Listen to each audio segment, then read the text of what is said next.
Now, back live with Alan Jones. Well, thank you for being with Peter and me right across Australia. And lovely, as I said, to have regional Australia with us now. In the current political climate, it is sometimes simplistic to imagine that we're the only people who have worries about national government. Of course, we've got this awful crisis in financial institutions and a royal commissioner to the banks. We've got debt approximating $600,000 million. We are still yet to resolve the energy conundrum and real concerns about immigration. I spoke only last month to Lord Archer about the situation in Britain, and there were real challenges expected to the leadership of Theresa May. Brexit is all they seem to talk about. And there was talk that the 15% of MPs, and we've seen petitions floating around here last week to remove a Prime Minister. Well, in Britain, you need 15% of MPs to provide letters to the chairman of the 1922 committee. There are 310 Conservative members, 15% is 48 letters, and then there'd be a vote of no confidence in Theresa May. So far, she's hung on. Brexit, of course, amongst many things, is about Britain striking its own trade deals without yielding to the rules of the EU. But Theresa May has to get an implementation bill through the Parliament. That mightn't be straightforward. It's interesting, though, that the British economy grew almost 2% last year, second amongst the G7 nations. Unemployment's at a 40-year low. And the Brexiteers are saying that Britons, for too long, have had to surrender sovereignty with no control over their affairs. Much is made about trade with the EU. Well, Britain is the fifth largest economy in the world, the second largest in Europe, an economy of $3 trillion. And British trade with the EU, I shouldn't use the word only, but it is only $815 billion. Greece is struggling to recover. Angela Merkel's in trouble in Germany. The shine's certainly gone off Macron in France, and right-wing outfits have been elected in other European countries. Into all of this mix comes Nigel Farage. The last time we spoke to him, a few years ago now, but at the time he told me that we were on the edge of total social breakdown. And interesting, in the light of what's happening here, he warned that the banking system was in the most perilous state we've seen in over 70 years. This is the same Nigel Farage who's the co-founder of UKIP, the UK Independence Party. But he was the face of the successful campaign to take the UK out of the European Union in the 2016 Brexit referendum, positioning the referendum as the start of a global populist wave against the political establishment. He famously has argued, and remember what I've been saying here about surrendering energy policy and migration policy to the United Nations. Peter's covered this so many times. Nigel Farage has argued, when you get back control of your country, you get proper democracy. You get back proper debate. Nigel Farage has been a member of the European Parliament for South East England since 1999. He's noted for his sometimes controversial speeches, but they're only for those who dislike him. Others would call them intelligent speeches in the European Parliament. His strong criticism of the euro currency, but he's been described as the most important British politician of the last decade and one of the most influential. He's also been called a disruptor of British and European politics. But he's widely consulted for his views on the changing nature of Western politics. He's on a speaking tour of Australia, an entertaining evening with Nigel Farage. The website is nigellive.com.au. Ticket prices are very reasonable, $49 for students, general admission is $89. You can get a VIP meet and greet or a backstage pass or even a private dinner. It started in Perth last Sunday. He was at the Town Hall in Adelaide last night, the Brisbane City Hall tomorrow night, and in Sydney at the Darling Harbour Theatre at the International Convention Centre on Thursday, September 6. That's this Thursday at 6 o'clock. Now, it's great to talk to him again. I love his thinking, and I love the notion of a disruptor, because quite frankly, as we've seen in the last week, some people need to have their egos, their personal greed and their vanity severely disrupted. Well, Peter and I caught up with Nigel Farage from our Adelaide studios yesterday afternoon. Well, Nigel, good evening and thank you for your time. There's been a bit happening here in relation to quote-unquote democracy. You've written a lot about this. What is the state, do you think, currently of Western democracy? It's fascinating. I mean, there's been a crisis in conservatism. It's been happening right across the Western world, and I think we had these huge earthquakes of Brexit, Trump, and now a new Italian government. And kind of what's happening is the establishment Conservative parties have moved so into the centre over the course of the last couple of decades that, frankly, they virtually become social democrats and not Conservative at all. Brexit was a rebellion against that. Trump effectively hijacking the Republican Party through their open primary system was a symptom of that. And when I look at what's happening here, as a sort of dispassionate observer of the Liberal Party, clearly the Labour Party moved to the left. Malcolm Turnbull takes the Conservatives into the centre.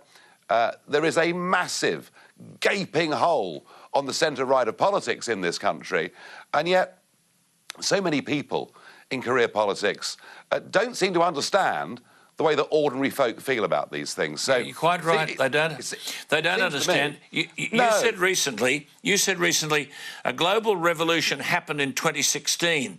We had Brexit and Trump within months of each other, and I'm the only human being on earth who's actually been in the front of both of them. So you saw all of this coming. How informed, therefore, is the body politic that it doesn't seem to understand this?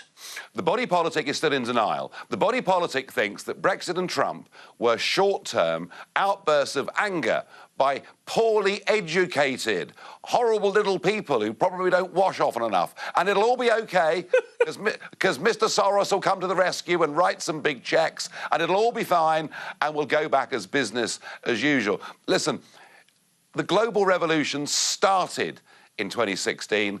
In my opinion, it's got a lot further to run.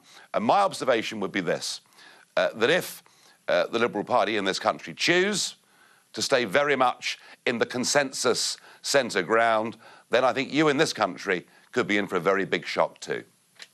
Nigel Farage, I agree with your analysis of the Liberal Party, absolutely. The Liberal Party has only ever one government coming from a Conservative platform with a Conservative leader. It's never one from the centre. Now, I'd argue Malcolm Turnbull squandered his election opportunities at the last election by trying to run a campaign and then govern from the centre. I guess the challenge here is what is happening inside the big centre-right parties of the Republicans, the Liberal Party here and the Conservatives in your home country of Britain. What is happening to these parties that their leaders think it's more popular and more agreeable to try and come from the centre when in fact their base is firmly on the centre-right? Well, it's a little bit too much Goldman Sachs, really, isn't it? It's Goldman Sachs, it's the giant multinationals, it's the fact we're now living in an age of global corporatism as opposed to an age of free market capitalism. If you think back to politicians like Reagan, politicians like Thatcher, politicians like John Howard, they won elections because they got blue-collar voters voting for centre-right parties. They won elections because they were on the side, of men and women who want to go out there, set up their own businesses, strive and get ahead. And now our Conservative parties have been so dominated, as I say, by the big corporate interests and, let's be frank, the globalists. Those who don't really have any respect for the concept of a nation-state, for whom patriotism is a dirty word, for whom open-door mass immigration is fabulous because it gives them cheap labour and cheaper nannies and cheaper chauffeurs. It's a complete disconnect between these Conservative politicians and their voters. You said recently about coming here, I come with a message. If anyone in Australia looks at Brexit and shakes their head, looks at Trump and puts their head in their hands, looks at Italy, and of course Italy where there's a very right-wing coalition headed by a 54-year-old premier, and begins to despair, I've got some bad news for you. The global revolution has barely started. What, from your observation, therefore, does that mean for Australia? Well, you are somewhat insulated against some of the things that we're seeing in Europe. You have not got, in quite the same degree, the ever-present threat of Islamist terrorism. What we've done in the European Union, I say that we should be leaving it soon, hopefully, but what we've done in the European Union through the EU's common asylum policy and through Mrs. Merkel stupidly saying as many that can come, please do, come on down, what we've done is to directly import terrorism into Europe. Do you know, the 8 people that committed those barbarities in Paris a couple of years back, do you know 5 of them got back into Europe posing as refugees? So you haven't quite got that problem to the same degree. But when I see the fault lines, for example, energy prices, You know, all these people in the big cities who believe in renewable energy are very happy for huge amounts of taxpayer subsidy to go into something that is unreliable at best, that ramps up prices and that closes down manufacturing. That debate is going on here. And also on immigration. I mean, be in no doubt that the issue that is changing Western politics, above all, the issue is immigration. And this is not an argument about money, it's an argument about culture. Yeah, Nigel, in this country, we seem to really regard Paris and this Paris emissions agreement as almost biblical truth. And then we've signed with the authors of a global compact on immigration, where we'll have our terms about immigration dictated to by the United Nations. Can you, as a visitor to the country, please offer a warning to the voters who are watching you now? Well, I tell you what, Alan, come to Europe. I will take you to parts of Brussels and parts of Paris, and you will literally not believe what has happened. The terrible things are happening in those cities. You know, whole districts there where it's not safe for a woman to walk down the streets. The warnings are there for everybody to see. And, you know, when it comes to Paris, when it comes to global compacts, what you've got here is you've got corporate politicians trying to sign countries up to agreements that extend beyond the next election. The whole point, folks, of parliamentary democracy is once every few years you can get rid of every single law on the statute book and replace it with something else. You know, the battle here is for nation-state democracy. The battle here is for national identity. The battle here is to control our borders and, you know what? Make our families safer. That is what governments need to be doing. That is why this revolution is sweeping out across the Western world. And if in your country, your Liberal Party doesn't get that, then you know what? Somebody else will come along. Yeah. Nigel Farage, a couple of years ago, not long after he was removed as Prime Minister, Tony Abbott went to Britain. He gave the Thatcher lecture and he spoke very strongly about immigration. Now, he was sneered at in the British media and the Australian media here. And of course, we saw what happened after that. There were a number of waves of immigration, and you've talked then just before about Angela Merkel and her agreement to allow 1 million in. That's changed the face of European politics. Is Britain getting the message? Where is Britain up to on these Brexit negotiations? Because May looks increasingly weakened as we watch from here, and it seems to have stalled, but the will of the people very much still is to leave the EU. Oh, yeah. I mean, what happened was, with Brexit, basically, David Cameron was so terrified of what I was doing to the Conservative vote that he thought the only way to stop me was to offer a referendum. And, of course, once that referendum was called, nobody thought that the Leave side could possibly win, but we did. So the will of the people was clear. We want to leave, full stop. The problem is our government and Parliament are deeply reluctant to do so. They regret the decision. We have a Prime Minister who still doesn't believe in Brexit, but is going through the motions. We're headed for our own big crisis this autumn. I think you'll see in the next couple of weeks, Boris Johnson, for the Leavers, mount a very big pitch at taking that premiership position. Yeah. Worse than that, we've got Tony Blair wants us to have a second referendum. Yeah. And I tell you, if that happens, there'll be anger in my country, the likes of which we've not seen in modern times. I noticed a recent poll saying that 1 in 2 voters in Britain believe that Theresa May has betrayed the terms of Brexit. Now, she made a speech at Lancaster House in January last year outlining what Brexit meant, and she said, "We'll take back control of our laws and bring an end to the jurisdiction of the European Court of Justice in Britain. Those laws will be interpreted by judges in courts across this country." That was in Lancaster House. But in the white paper at the beginning of this year, she said, "The government's vision is for an economic partnership that includes a common rule book for goods, meaning that the UK would make an upfront choice to commit by treaty to ongoing harmonisation." This is an enormous back-down, surely. Oh, yes, it is. I mean, I call her Theresa the Appeaser, because she goes over to Brussels, she meets the unelected commissioners or bully boys or thugs, as I see them. And she dances to their tune every single time. The Chequers plan, which caused such a problem 2 months ago, frankly, would have given us Brexit in name only, Brino. We might leave the treaty, but we would not be back making our own laws, having our own judicial decisions. But you know, the good thing is that when you interview the public about this, they say if there was another referendum, we'd vote to leave by a bigger margin than last absolutely, time. absolutely. So do you know what? In the end, we are going to get there. But I think there's going to be a fair bit more political wreckage. Boris Johnson has said he wants, quote, a strong, independent, self-governing Britain that's genuinely open to the world, not the miserable, permanent limbo of Chequers, not the democratic disaster of ongoing harmonisation with no way out and no say for the UK. Can you just say to, again, the viewers here, what they should be thinking, therefore, when we've got a government in Australia who believe that the Paris emissions trading scheme must govern energy policy no matter the price, and therefore migration as well. Don't worry about population, don't worry about the crowded streets. We'll have a compact with the United Nations about migration and sell off our sovereignty. Can you please, because they may not listen to anyone here, they may listen to someone with experience, can you issue the warning to them? Do you know, think back.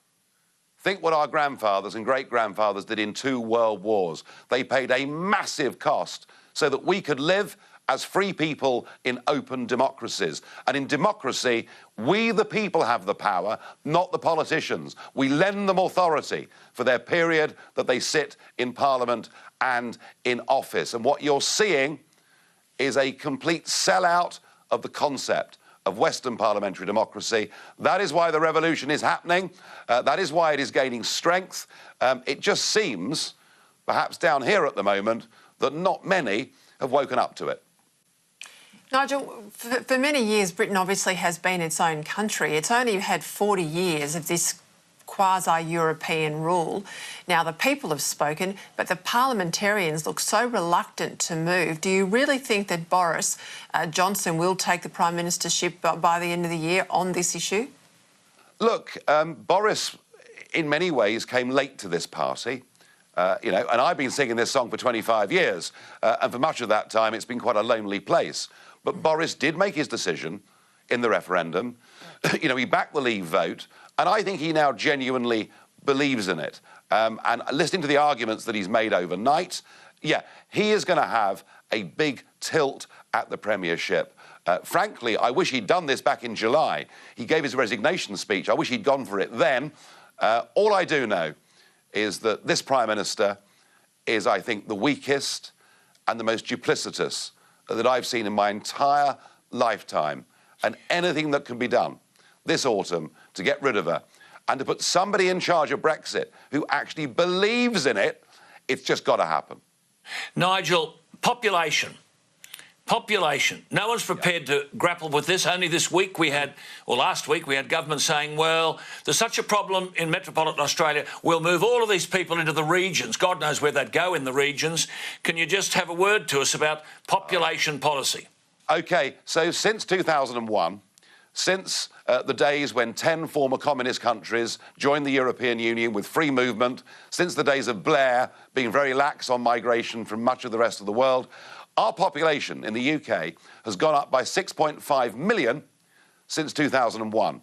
82% of that is directly down to immigration.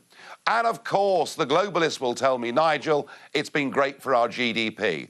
Well, what about the traffic on our roads? What about being able to get an appointment with your doctor? What about being able to get your kid into the local school because it's full? What about your quality of life? You know, there are things out there. There are things out there like that. There are things out there like the cohesion of our communities. These things matter far more than academic debates about whether GDP goes up or down by 0.5%. These are about communities, families, people. This stuff matters. And it's interesting, isn't it? We've got this radical change happening in Europe at a time of relatively benign economics. This is about culture. Just before you go, therefore, you are such a radical, controversial person that I notice a group called United Against Bigotry and Racism were protesting against you outside the town hall in Perth. What are you saying that would lead to these people believing you had anything that should worry Australians? Well, one of the things they were shouting outside the town hall in Perth last night was about Aboriginal rights and how badly the Aborigines had been treated. What the hell that's got to do with me, I have no idea whatsoever. It leads me to conclude they are rent-a-mob. They're virtually being paid by someone to be there. Goodness me, I'd say to all of them, you know, you can call me what you like, but blaming me for the plight of Aborigines in Australia is stretching the point a bit. Good on you. Look, wonderful to talk to you. We could talk to you forever. Peter and I are very, very grateful. You're most welcome to Australia. We love the challenge of ideas. We desperately need it, Nigel. So keep doing the good work, and I hope we can talk again. Thank you very much.